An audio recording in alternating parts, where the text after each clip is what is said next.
Welcome back to OSU. Let's toss some topics up for grabs. After an up-and-down career with the Giants, rumors have started to come to life about Odell Beckham Jr. possibly being traded if he isn't satisfied with the contract offers. Do you think the Giants would be better off just without him and starting from scratch? I don't think any team is better off without Odell Beckham. The same people who were saying trade him are the same people who made a big stink about him being on the boat. You remember after that playoff game versus the Packers? It was his teammates hanging out. Odell is a transcendent talent. He's a top 5 wide receiver, although I think he's starting to get knocked down a peg. Not necessarily because he hasn't played or whatever. I just think that there are other names that are starting to really separate themselves at the top. So I don't think any team is better off without Odell. I'm tired about this culture change. If the Giants want to be a worse team with a quote-unquote better culture, if you're a losing team, you don't have a good culture. It's not a winning culture. So no, I don't think the Giants should trade Odell. Do I think there's anything behind this? Well, when there's smoke, there's fire, and especially when he starts making a big stink about this contract, that's when it really opens you up to be traded. What teams usually like to show that you're expendable. So I think this is in play. This is a thing that can happen. I think teams would shell out the picks to get Odell, who is a game changer. Do I think this is in any way in anybody's best interest other than the team that's acquiring Odell? No, not at all. I agree. I think that Odell brings a lot of dynamic to the team. I don't think that they should get rid of him. I think that he is a number 1 receiver pretty much on any team he goes to, barring maybe like the Atlanta Falcons or a few other teams like that. Like you said, he's maybe knocked himself down a few pegs, making himself a top 5 instead of maybe like a top 3 receiver. So maybe he's not worth that money that he demands yet. But more time on the field with, a guy like Eli Manning who likes to throw deep bombs to him, maybe a couple more one-handed catches, he might be able to get himself back up in that conversation.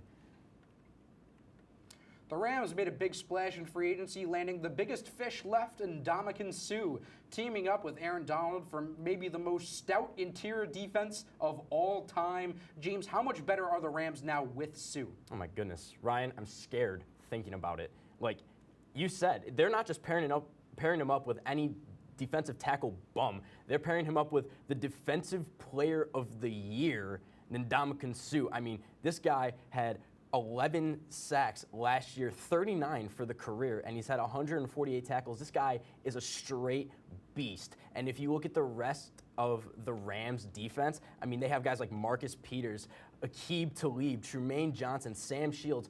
All of those guys have been proven football talents in previous years. So I'm not worried about the Rams defense whatsoever. I think that it's going to be a scary, scary team if Jared Goff and Todd Gurley can stay healthy. Certainly the Rams are definitely put themselves in that conversation for best team in the NFL with this move. But one thing I will say is when you look at the personnel that they don't really have any defensive ends anymore, really. You look at Donald, who played more end than he ever has in his career, but he's still at his best. He's an interior rusher. Suh, an interior rusher. Michael Brockers, an interior rusher. So you have 3 defensive tackles. It's kind of hard to play a defense like that, but if there's anybody in the NFL who can make it work, I think that's Wade Phillips. So obviously, when you get Suh like this, you get to pair him with the Defensive Player of the Year. It's just all gravy. And when you compare it with the moves that they made on the back end of that secondary, again, is this the best team in the NFL?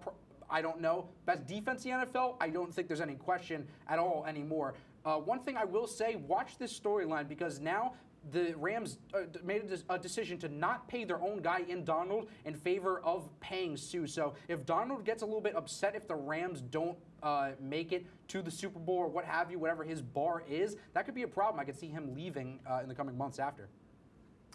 After reconstructing his entire jump shot and becoming a meme to everybody for having a broken jump shot, Markelle Fultz is back from his shoulder issues and was eligible to play tonight and had 10 points and 8 assists.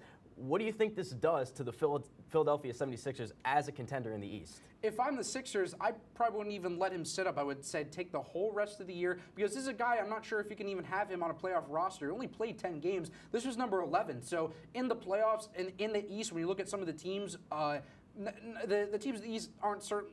They're not fierce like they are in the West, but they've got some good coaches and guys like Nate McMillan and Brad Stevens, stuff like that. So whoever they match up against later on in the playoffs, I think they're going to run action at him. They're going to run him off the floor, and his jump shot, it still didn't look that good. He scored 6 points. He looked like an NBA player at some point, but I would just say get healthy. Just take the time off. I didn't see the need to bring him back. Well, trust the process. I feel like the Sixers, regardless of when they play them, if it's next season or not, it's going to be a really good team. After the break, baseball is back, and we've got some takes on how this season is going to shake out.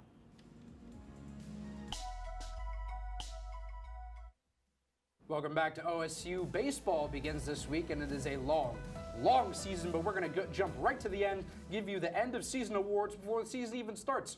You're very welcome, and we trust you won't use these for betting purposes. Let's begin with the Cy Young Award, and while it probably only has a shot at being 3 or so guys per league, it's anyone's guess as to which of those guys is going to be. So, who are your picks for Cy Young? Well, I'm going to be biased with the American League pick, and I'm going to go with my guy Luis Severino. The guy had 14 wins last year, 6 losses, and 6 losses, not that bad considering that the Yankees, when they weren't hitting bombs off of Judge or Sanchez, they weren't scoring a lot of runs per game. They weren't a great contact hitting team. So 6 losses with a hitting team like that was just swinging for the fences for the majority of the season, not too bad. 2.98 ERA, over 230 strikeouts, which is phenomenal, especially for a young guy like that.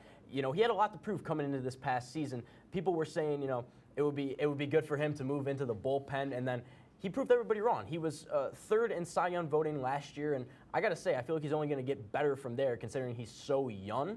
But he's my AL Cy Young pick, and my NL Cy Young pick is Max Scherzer. This guy is lights out. No matter who is hitting against him, he's going to either strike you out with a nasty curve or anything like that. He's won it for the past 2 years. I got to give it to Max Scherzer and Luis Severino.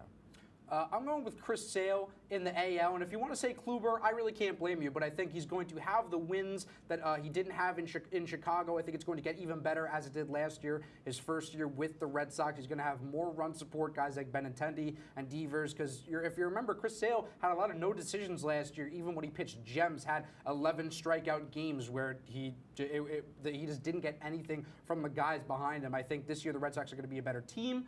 I think they're going to be better than the Indians. I think that's going to really sway the voters. And I think Sale can walk away with the award. He's one of the best 4 pitchers in all of baseball. But I'm going with my guy, my dark horse in the NL, Noah Syndergaard. I think he's got as good stuff as anybody else in the entire league.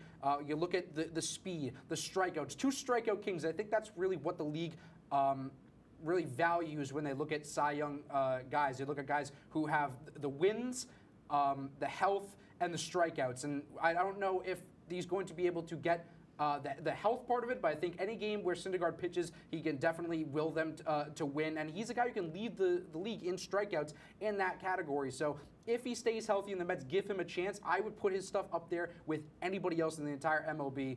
Obviously, it's a long shot, but it's a shot better than most people.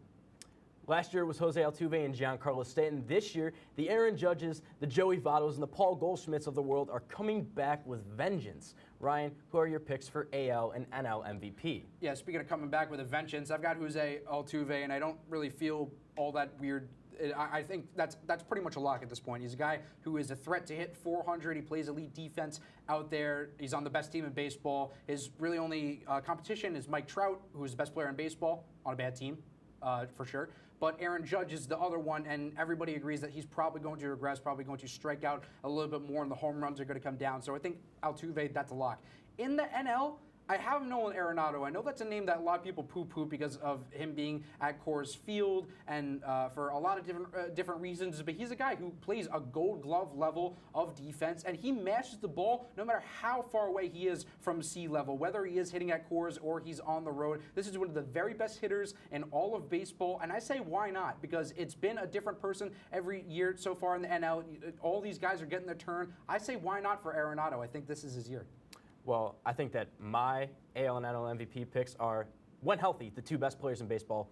No argument. Mike Trout, AL MVP. This guy is a career 300 hitter. Last year, he had 33 home runs, 123 hits, and 402 at-bats, and he only played 114 games. Best player in baseball, hands down in my opinion. I think he's going to walk away with the AL MVP. He can do everything on the field. NL MVP, Bryce Harper. This guy was injured for the majority of the season and statistically was still ranked one of the greatest players in Major League Baseball this past season. So I think you got to give it to Trout and Harper if you're the committee. I was going to say you had 2 chances to say Bartolo Colon is the best player in baseball. I'm not even sure what league he's in anymore. I'm not even sure if he's still playing baseball. He might be in a rec bowling league or something. Rookies have not only been great in the league, but they've been MVP candidates. Aaron Judge, Chris Bryant, Carlos Correa, the list goes on. Which kid impresses you the most? Well, checking in on that Bartolo Colon thing, Big Sexy is playing for the Texas Rangers, which is pretty good.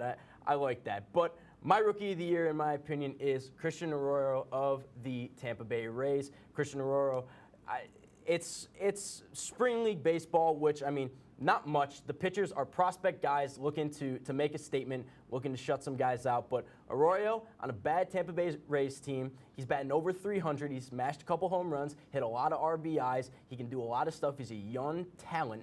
I think if you're the Tampa Bay Rays and you're a struggling side, I think this kid is going to lead you. And don't be surprised if he walks away with one of the Rookie of the Years. I'm going for a guy who's going to lead the Braves into the promised land. That's Ronald Acuna Jr. He was the MVP of the Arizona League last year. He was the #2 overall prospect in baseball right now. Was #1 after Ohtani came to the States. He could do a little bit of everything. And like some of these other rookies, they didn't have great springs. He destroyed the baseball in the spring this year. Hit close to 400, hit a couple home runs. Didn't make the roster at the beginning of the year. I thought that was a little bit concerning, but I look for a mid-April arrival for Acuna, and then I think he's going to demolish the league the rest of the way. I think he'll be a top 100 player, and I don't really think that's a hot take at all. In the 2017 World Series, the Astros and the Dodgers had an intense 7-game set that ultimately went to Houston. Ryan, who are your picks for this year's World Series matchup? I've been very, very adamant about the Astros. I think they're the best team in baseball. They only got better. Some of their young guys are going to increase in skill level. Guys like Bregman, they're going to take them another step forward. There's another plateau to reach. Astros, they're going to destroy the AL, in my opinion. In the NL, people forget about those Cubbies. Those Cubbies, they were one of the best teams just a couple years ago. They've got 2 MVP candidates in Rizzo and Bryant, and they bring in Yu Darvish and makes that pitching rotation impenetrable. I think a lot of people are soured on him after that Game 7 performance in which he was all-time bad for sure, but it was one performance, and this really gives them an opportunity to run away with the Central Division. I don't think they'll be exhausted like they were at the end of last year. I think they're going to be well-rested for the playoffs, and they're a team that I do not want to play, especially if the series goes long. Well, you could take your Astros. I'm staying with my bias. I'm going with the New York Yankees, and they're taking on the Nationals. I think the Yankees are going to dethrone the Astros in the ALCS. They won 7 games with them last year with a young team that wasn't even expected to do anything. Yeah, I've heard the regression talks about Aaron Judge. He's not going anywhere, all right? I'm a biased Yankees fan. I understand that. They got depth for days. Their bullpen, best in the major leagues. And the Nationals, they got the best player in baseball coming back from an injury, and you got guys like Max Scherzer and Gio Gonzalez and, Steven Strasburg. These guys, really good. I really think it's going to be the Yankees and the Nationals in the World Series. With just a few minutes to go, we're going down to the wire. Happy trails, zone defense. Goodbye, my lover. Nothing in sports get people more mad online than zone defense in college basketball, and with Duke and Cuse now out of it, the internet just became a more quiet place, and that's no fun. Happy days. The Jets are finally making signings, and the New York club grabbed Terrell Pryor, wide receiver. Maybe they can finally be a 500 team with the new talent they got, but I won't hold my breath. Neither will I. Last one. Disney bracket, if we can get it on the screen here. It's been circulating around the internet a little bit, and there are so many atrocities here. Tarzan is a 16 seed. This is an incomplete bracket, but Moana defeated... I don't remember which it was. I think it was The Lion King. Monsters, Inc. and The Incredibles facing off so early. I have so many problems with this. I want to yell. There are so many things wrong with it. I can't even contain myself. This is all I think about. I can't go to sleep anymore.